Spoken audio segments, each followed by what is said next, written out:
potassium carbonate has pretty much zero solubility in dichloromethane. So anyway, let's get to the lab and try it. Alright, so the first step will be to load a bunch of the paint stripper into this flask. It's still a little wet from washing, but that's not going to make a difference here. I've got a 1 liter flask and my heating mantle here, and we'll just go ahead and put a funnel on that, and then I'll pour in some of this lovely gloopy paint stripper, and you can see what I mean by gloopy.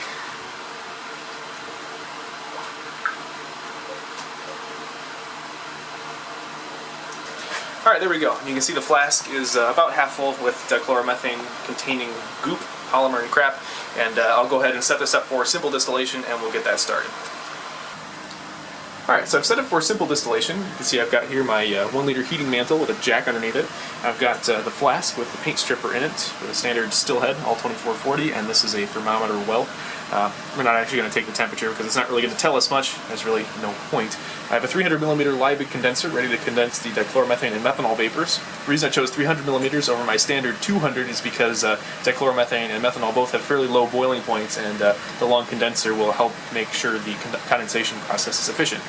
So anyway, down here I've got a standard vacuum adapter. Remember, never heat a closed system. This is the opening in this particular system, and a 500 milliliter collection flask for the mixture that we will be distilling over. Now, I'm not going to distill this to dryness or anything. I'm just going to distill it until it either starts foaming or bubbling or looking like it might be hard to take out. So this isn't going to be a particular, we're not trying to get 100% yield out of this.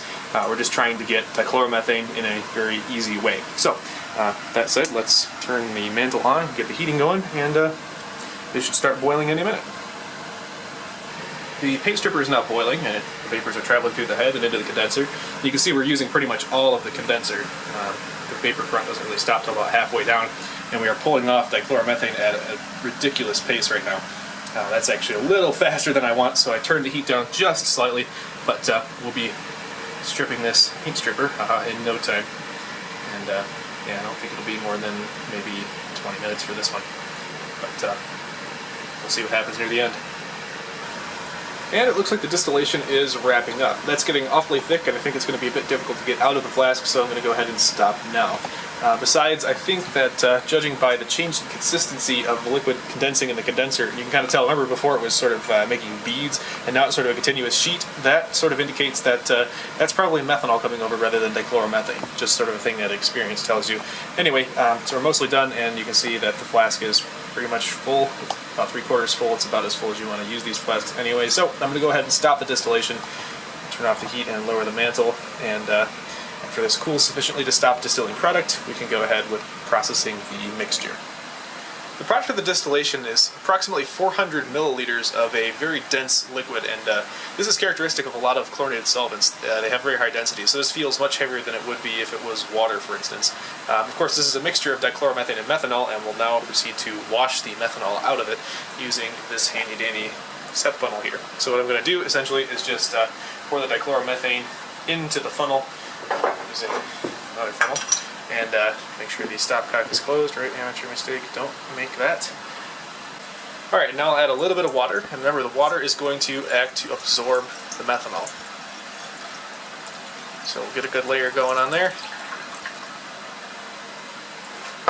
That's about good, and you can see the dichloromethane is much heavier than the water, and the water is now floating on top of the biphasic mixture there, and the methanol is now rapidly being absorbed by the water. So to help that along, I am going to seal this up and shake it. And dichloromethane has a fairly high vapor pressure, so it tends to blow out stoppers and things like that. So you have to be very careful and make sure that when you're shaking this, you vent often. Now this is a special type of SEP funnel, which happens to have a vent. If you look here, there's a little vent hole there, and if I line up this ridge in the stopcock with the vent hole, I can vent it like that, just by turning this a little bit, rather than having to flip it upside down and vent it using the stopcock. So I'm just going to go ahead and do that.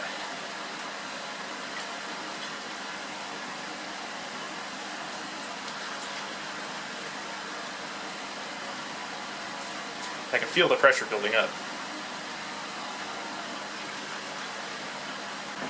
And we'll give that a minute or two to settle back out. Alright, you can see the mixture is mostly settled. The dichloromethane layer is a little cloudy because it's taken on some water, but that will go away in a later step. And now the methanol is located in the water layer. So what we'll do is we'll just drain off the top layer, or sorry, we'll drain off the bottom layer and keep that, and then discard the top layer since